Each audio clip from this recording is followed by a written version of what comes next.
Un autre jour se lève en Égypte antique et un homme se lève pour saluer le jour. Il a de la famille, des responsabilités et des plaisirs qui l'attendent dans la journée, comme tout le monde. Mais ce n'est pas un homme ordinaire. C'est le pharaon, le souverain de l'Empire égyptien. Alors, qu'est-ce que ça fait d'être l'un des hommes les plus puissants du monde? Cette sensation est très différente du fait d'être un citoyen ordinaire de l'Égypte, et à certains égards, pas différente du tout. Dès que les pharaons se réveillent le matin, ils ne sont pas seuls, parce que l'une des caractéristiques d'être le roi est d'être entouré en tout temps par des serviteurs loyaux. Il ne faudrait pas que le roi et sa famille s'attaquent au train-train quotidien, n'est-ce pas? Ainsi, le palais royal est doté d'innombrables serviteurs qui jouent chacun leur propre rôle pour l'entretien et la maintenance du palais. Le pharaon se fait assister pour se vêtir, quelqu'un prépare ses repas pour lui apporte tout ce qu'il veut tout au long de la journée. C'est comme s'il avait un personnel de majordome classique, mais parfois des centaines d'hommes. Et il n'est pas seul à avoir de l'aide. La famille du pharaon est également entourée de serviteurs. La reine a son propre personnel, généralement composé de femmes, pour s'occuper de ses besoins. Tandis qu'aux enfants sont assignés des nourrices royales et tuteurs pour les guider jusqu'à l'âge adulte. Après tout, papa a un empire à diriger, et avec un personnel aussi grand, vous ne pouvez pas vous attendre à ce que le pharaon dirige toutes les opérations. Le palais emploierait habituellement un intendant royal qui est essentiellement le patron des serviteurs. Il les répartit, les affecte à des rôles et s'assure que leur performance est à la hauteur afin de ne pas remonter de mauvaises nouvelles au patron. Mais les domestiques ne font pas que rester au palais. Lorsque le pharaon quitte le palais, il est généralement escorté par une équipe de serviteurs. Certains pourraient être responsables de porter la litière du pharaon ou de guider les chevaux qu'ils conduisent dans un char. D'autres auraient un devoir encore plus important, garder la vie du pharaon. Ces gardes du corps étaient parmi les membres les plus entraînés de la classe des serviteurs, consacrant souvent leur vie à aiguiser leurs compétences de combat. D'autres serviteurs forts pourraient être chargés d'entretenir le palais, de coordonner des projets de construction et de travailler dans les plantations royales. Mais étaient-ils des serviteurs ou autre chose? Il est communément dépeint dans les médias que l'Égypte antique était dirigée par des esclaves, les résidents de l'Égypte et les esclaves étrangers qui ont été capturés. Mais en réalité, la plupart des travailleurs égyptiens, y compris ceux qui ont construit les pyramides, étaient des serviteurs rémunérés. Cela ne voulait pas dire qu'ils étaient libres, car une fois que vous avez travaillé pour le roi, il n'y a vraiment aucun moyen d'arrêter et vous étiez à peu près coincé dans la classe sociale de serviteurs. Mais les serviteurs n'étaient pas sans droit, leurs enfants pouvaient monter dans l'ordre social et les serviteurs de confiance étaient souvent des membres estimés de la maison du pharaon. Il y avait beaucoup de choses que ces serviteurs devaient administrer parce que les pharaons vivaient dans l'opulence. Pour les pharaons, s'habiller n'était pas un processus rapide. Pour la plupart des paysans, ils mettraient un vêtement simple et seraient prêts pour un jour de travail. Les pharaons, cependant, s'habillaient pour impressionner. C'est-à-dire qu'ils passaient probablement beaucoup de temps le matin à choisir leur tenue avec l'aide de leurs serviteurs. Une des pièces les plus communes d'équipement que le pharaon portait était une peau d'animal, souvent d'un grand prédateur comme un léopard ou un lion. Ceci était censé montrer que le pharaon ne craignait aucune bête, bien qu'il était probable que le pharaon ne s'en soit jamais rapproché. Et ce n'était pas la seule façon pour le pharaon d'essayer d'impressionner. La coiffe était l'une des parties les plus importantes des insignes du pharaon, certains portant un tissu connu sous le nom de némès. Ces tissus rayés avaient généralement un motif unique tissé par l'une des couturières de confiance du pharaon. D'autres porteraient une couronne impressionnante, souvent ornée de bijoux et de métaux précieux. Ceci pourrait être lourd, mais ce n'était pas comme si le pharaon travaillait dur en le portant. Le travail principal du pharaon au quotidien était de servir comme figure imposante et de porter un jugement basé sur les conseils qui lui sont proférés. Mais c'était vraiment tout, des conseils. Le pharaon était-il vraiment un monarque absolu? En un mot, oui. Pendant les jours où l'Égypte était un empire indépendant, le pharaon n'était pas seulement le roi.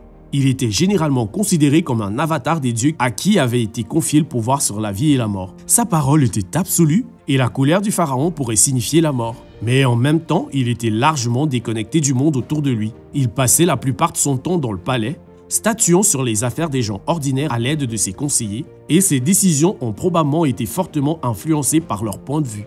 Ce qui signifie que les conseillers les plus dignes de confiance étaient bien ceux-là qui tiraient les ficelles. Mais ça ne veut pas dire que le pharaon ne pouvait pas procéder à d'énormes changements. Sous la plupart des époques de l'Égypte antique, le peuple a suivi une foi polythéiste avec un panthéon des dieux dirigé par le puissant Osiris. Mais sous le pharaon Akhenaton, il a été estimé que la religion d'État changerait à un culte principalement monothéiste, avec seulement le dieu du soleil Athènes, qui s'est avéré être le nom du pharaon. Il n'a pas vraiment compris, mais le public n'a eu d'autre choix que de se conformer en grande partie de son vivant. du moins publiquement. Mais un monarque absolu peut tout aussi facilement inverser la décision d'un autre. Son fils, roi Toutankhamon, le roi garçon a immédiatement choisi de restaurer l'ancienne religion. Et être un monarque absolu peut être synonyme de risque majeur. Alors que les choses fonctionnaient en grande partie avec le petit roi Tout, son assise sur le trône était précoce et soudaine. Cela aurait pu très mal se passer. Heureusement, il fut fortement influencé par ses conseillers et son règne fut pour la plupart sans conséquence. Mais alors que l'Égypte n'avait pas trop droits insensés que nous connaissons, contrairement aux tristement célèbres Néron et Caligula de Rome, il aurait fallu qu'un monarque héréditaire ne veuille pas écouter ses conseillers en continuant de prendre de mauvaises décisions pour que les choses dégénèrent très vite. Bien sûr, les conseillers et les chefs militaires avaient tendance à prendre le relais après la mort soudaine des pharaons, alors peut-être qu'ils intervenaient juste avant que les choses aillent trop mal. Pour les futurs pharaons, la formation commençait tôt. Comment c'était d'être un enfant royal? En un mot, plutôt génial. Alors que les enfants égyptiens avaient une meilleure qualité de vie que les enfants de nombreux pays grâce à la richesse de l'Égypte, ils ne vivaient pas encore exactement dans la vie confortable que beaucoup d'enfants vivent aujourd'hui. Les enfants ordinaires travailleraient probablement dans le commerce de leurs parents dès leur plus jeune âge, tandis que les enfants de la royauté vivraient dans le luxe. Alors que toute forme d'éducation publique à long terme était une rareté pour les roturiers, les royaux avaient généralement des tuteurs travaillant pour eux. Ils seraient généralement accompagnés par des gardiens dès leur jeune âge, mais la façon dont le pharaon était impliqué dans leur éducation varierait. Il n'était pas rare qu'un prince héritier reçoive des responsabilités à la cour de son père pour lui enseigner les voies du monde. Mais pour la plupart des enfants royaux égyptiens, c'était probablement une vie de loisir. Des études d'artefacts égyptiens anciens ont trouvé des preuves de jouets et de jeux d'enfance, y compris des jeux de société qui ressemblent à ceux encore joués aujourd'hui. Il est probable que ces enfants n'étaient pas formés ou sous la supervision de leurs parents. La preuve est que les Égyptiens antiques roturiers et royaux affectionnaient énormément leurs enfants et restaient impliqués dans leur éducation. Cependant, il ne fait aucun doute que les enfants royaux ont probablement eu beaucoup plus de plaisir au quotidien que les citoyens ordinaires. Avoir la gestion du palais était synonyme de beaucoup d'opportunités.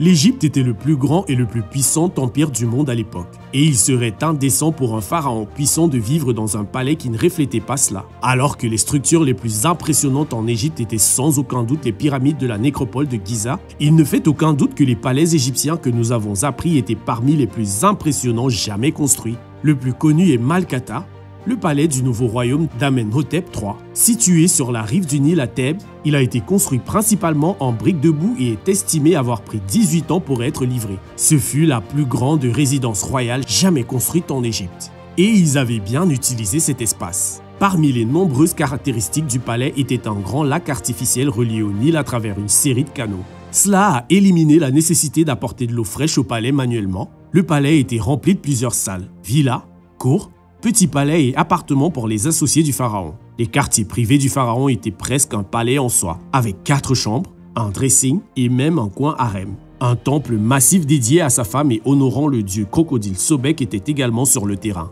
Mais le temps a eu raison même de ce somptueux palais. Aujourd'hui, il reste peu de vestiges du glorieux palais d'Amenhotep III à part les fondations, mais elles sont suffisantes pour créer un visuel impressionnant de la taille de ce palais. Il ne fait aucun doute que le pharaon et sa famille vivaient dans le luxe, dans un palais tentaculaire avec une salle à manger massive. Attendez, qu'est-ce qu'ils mangeaient exactement? Évidemment, la nourriture de l'Égypte ancienne était très différente de la cuisine d'aujourd'hui. Peu d'ustensiles de cuisine moderne existaient, et toute la nourriture était fournie localement. Mais la nourriture des pharaons était encore très différente de celle des roturiers. Les roturiers n'avaient pas accès à beaucoup de produits de luxe. Mais étonnamment, les deux produits de base étaient les mêmes, et ils sont tous les deux arrivés à la même récolte. Le blé, la plus grande culture de l'Égypte antique, était la substance de la vie. La base de repas pour tous les gens était le pain et la bière. Le pain était généralement fabriqué à partir de blé émer, tandis que la bière était généralement mousseuse avec des débris non transformés. En tant que tel, on aurait dit du grumeau alcoolique comme le Miller Lite que nous connaissons tous. C'était là toutes les similitudes. Des fruits et des légumes ont également été servis aux pharaons, les cultures locales les plus courantes étant l'ail et les oignons verts. Cela ajoutait un peu de saveur, mais ça n'allait certainement pas vous rassasier. La disponibilité d'autres cultures comme la laitue, le céleri, le concombre et les calebasses ainsi que des fruits comme les dattes, les figues et les raisins secs étaient variés. Ces cultures étaient généralement considérées comme des cultures de luxe, bien que la classe ouvrière pouvait être en mesure de mettre la main sur certains lorsqu'il y avait un excédent. Les fruits étaient souvent séchés pour les conserver plus longtemps et les pharaons y avaient habituellement accès tout au long de l'année. Quel est donc le problème? Les Égyptiens étaient assez avancés dans la domestication des animaux et ils élevaient des bovins, des moutons, des chèvres et des porcs. Ils chassaient aussi des oiseaux et pêchaient dans des rivières, ce qui leur donnait une abondance de viande. Seuls les plus pauvres n'avaient pas accès à des protéines animales et subsistaient à base de légumes. Mais la chasse et l'élevage étaient un processus long et les agriculteurs de subsistance n'avaient souvent pas le temps de le faire. Alors que la viande sur la table serait modeste pour eux, elle serait essentielle pour les pharaons. Des preuves nous révèlent que les anciens Égyptiens élevaient massivement des bovins avec comme compte rendu le fait que des ouvriers construisant la grande pyramide étaient nourris de bœuf chaque jour. Et pour les pharaons, la vie était probablement un buffet sans fin. Les pharaons avaient les ressources pour élever un grand nombre d'animaux domestiques et s'ils voulaient un repas spécifique, ils pouvaient toujours envoyer leurs serviteurs à la chasse. Cela signifiait que la table était habituellement remplie d'oiseaux sauvages, de bœufs, de moutons, de porcs, de poissons et tout ce qu'ils pouvaient obtenir. C'était aussi l'époque où l'une des spécialités les plus célèbres au monde a été inventée, le foie gras. Ce foie d'oie délibérément engraissé a été développé au 25e siècle avant notre ère. Ils étaient également friands d'oiseaux beaucoup plus petits qui auraient des propriétés aphrodisiaques. Et le pharaon aurait un grand appétit parce qu'il était en fait assez occupé toute la journée.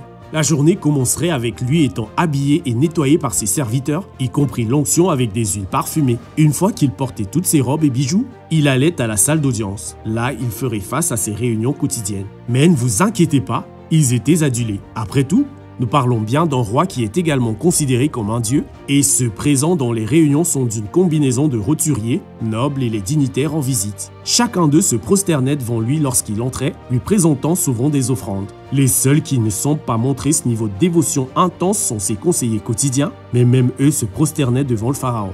Mais même le pharaon rend compte à un être supérieur. Après les audiences quotidiennes, le pharaon se rendait au temple pour payer son tribut aux dieux. Faire les offrandes quotidiennes avec l'aide d'un sacrificateur était un moment calme et de dévotion. Cependant, tout ceci n'était pas juste un rituel religieux. Il est également considéré comme le berger du pays, et s'il devait descendre dans le chaos sous sa gouverne, il pourrait être évincé par ses propres chefs ou conseillers militaires. Si consciencieusement, il parle au statut des dieux et leur sacrifie un bétail avec l'aide du boucher royal, c'était un moment privé pour le pharaon, seulement accompagné par quelques personnes de confiance, et c'était là un moment de méditation pour l'homme le plus puissant de toute l'Égypte. Ensuite, il était temps pour le pharaon de quitter le palais. Vous ne pouvez pas exécuter toutes les tâches royales de la sécurité du palais. Quel plaisir en tirerez-vous? Il était donc temps de faire les courses quotidiennes, mais le pharaon n'allait pas le faire à la marche. Ce serait indigne et aussi très risqué. Il devait donc probablement choisir entre deux principaux modes de transport. Le premier est un char traditionnel tiré par des chevaux, très utile lorsque vous avez besoin d'aller vite. En fait, beaucoup de pharaons aimaient utiliser les chariots pour les loisirs, les utilisant notamment pour chasser ou pour faire des courses de chariots. Ils pouvaient également choisir de passer sous la puissance des pieds, mais pas les siens. La litière royale est un dispositif assez simple utilisé depuis des milliers d'années. Une petite chambre contenant un siège confortable pour Sa Majesté royale, attaché à plusieurs poteaux qui seront portés par des serviteurs de confiance. Une petite litière peut être transportée seulement par deux personnes tenant deux poteaux. Mais les plus grands, comme ceux propres à un roi, seront probablement transportés par 4 personnes à la fois. Ce serait un moyen de transport idéal pour un roi pour de petites balades dans les environs. Qu'est-ce qu'un roi ferait dans ses balades quotidiennes? Le pharaon a généralement beaucoup de projets de construction en cours à la fois, chaque site étant géré par un contremaître royal. Il visitait régulièrement chaque site, jetait un coup d'œil sur le progrès et présentait les mises à jour des plans. Il ferait également des visites générales de la ville pour permettre aux gens de le voir. Un moyen utile de renforcer la loyauté de la population locale et de les empêcher d'être étrangers à la famille royale. C'est le plus grand événement de la journée, avec de nombreux habitants qui se pressent pour apercevoir l'homme qu'ils voient comme un avatar des dieux. Et de là, retour au palais pour le dîner et ensuite un sommeil relaxant. Le pharaon semblait vivre une vie de charme, mais un domaine est sujet à des préoccupations. Les pharaons étaient puissants dans presque tous les sens du terme, mais tout aussi mortels. Beaucoup d'entre eux avaient des règnes étonnamment courts, y compris le célèbre roi Tout, qui était sur le trône à l'âge de 9 ans et est décédé à l'âge de 18 ans des suites d'une combinaison de conditions de santé, car il est né avec des blessures subies dans ce qui aurait pu être un accident de char. Alors que les pharaons avaient accès à de meilleurs soins de santé que le citoyen égyptien moyen, il leur manquait la pratique de la médecine moderne. Celle-ci n'existait pas encore à proprement dit. De ce fait, ils étaient vulnérables à toutes sortes de maladies. Les Égyptiens avaient des techniques médicales étonnamment modernes, y compris des chirurgies mineures pour réparer les os brisés et refermer les blessures. Ils avaient accès à un certain nombre de médicaments, mais il manquait d'antibiotiques modernes. Les médecins égyptiens semblaient comprendre les principes de base alors qu'il n'y avait aucune compréhension des concepts comme les bactéries à l'époque. Certains textes anciens utilisaient la bière fermentée comme traitement contre les infections. À cette époque-là, c'était mieux que rien. Mais ce n'était pas aussi efficace que les traitements modernes et il y avait toujours un risque qu'une coupure mineure se transforme en une infection grave et mette fin à la vie de n'importe qui, même un roi. Et il y avait un autre facteur de risque majeur à être un pharaon, et cela a commencé même avant qu'il soit né. Qui était assez digne pour épouser un pharaon? Eh bien, clairement pas un roturier, et la plupart des nobles de ce niveau inférieur n'étaient probablement pas admissibles non plus. Clairement, il fallait préserver la lignée au sein de la famille. Par conséquent, les familles royales égyptiennes étaient fortement consanguines. Il était courant pour les rois d'épouser une sœur, parfois une demi-sœur de l'une des épouses du pharaon précédent. Cela avait réduit la consanguinité génétique. Cependant, il était encore commun pour les pharaons de naître avec des conditions génétiques. Le roi Tout était né avec un pied-botte, une scoliose et potentiellement une condition génétique comme le syndrome de Marfan qui avait certainement causé sa mort précoce. Mais avec les pharaons, la mort n'est pas vraiment la fin. La mort était commune pour tout le monde dans l'Égypte antique et ils étaient des croyants fermes d'une vie après la mort. Il était donc courant pour un pharaon de commencer à planifier leur mort bien avant d'être sur le point de mourir. L'une des tâches les plus importantes de la vie d'un pharaon était de concevoir leur propre pierre tombale, allant d'un impressionnant palais commémoratif à une magnifique pyramide géante qui, espérons-le, serait encore debout des milliers d'années plus tard. Ces tombes sont parmi les réalisations architecturales les plus importantes datant de l'Égypte antique. Il peut sembler morbide de planifier si soigneusement sa propre mort, surtout en tant que jeune roi, mais parce que les Égyptiens avaient une vision si littérale de l'au-delà, c'était presque réconfortant. La mort, peu importe comment ou quand elle arrivait, n'était que la prochaine étape du voyage. Ils voulaient donc être bien équipés. En plus de construire leur lieu de repos final, ils choisissaient souvent avec soin ce qu'ils emporteraient dans leur tombe. Il s'agissait en général de leurs biens les plus précieux et aussi une alimentation saine au cas où. Malgré le nombre de fois que les médias en parlent, sacrifier ses serviteurs pour les emmener avec vous dans l'au-delà était extrêmement rare, bien que les sacrifices d'animaux fussent très communs. Et quand le pharaon trépassait, l'histoire se répétait en quelque sorte. La journée du pharaon commençait généralement avec ses serviteurs qui l'habillaient et le préparaient pour la journée. Et cela se produirait une dernière fois après la mort d'une manière beaucoup plus approfondie. Cette fois, il le préparerait à la momification. Cela comprendrait l'élimination de tous les tissus remplis de liquide qui seraient le plus susceptibles de pourrir, y compris le cerveau et la plupart des organes internes qui seraient conservés dans des pots canoniques. Le corps serait alors embaumé et placé dans un cercueil orné où il serait mis au repos dans le tombeau massif qui avait été construit et conservé dans une chambre presque hermétique où il resterait étonnamment intact des milliers d'années plus tard. Et ensuite, un nouveau pharaon prendrait le trône avec un calendrier strict et une énorme équipe de serviteurs pour l'aider à accomplir la tâche de gouverner le plus grand empire du monde antique. Vous voulez en savoir plus sur les théories les plus folles relatives à l'Égypte ancienne? Consultez les évidences qui montrent que les pharaons égyptiens étaient des aliens ou regardez plutôt cette autre vidéo.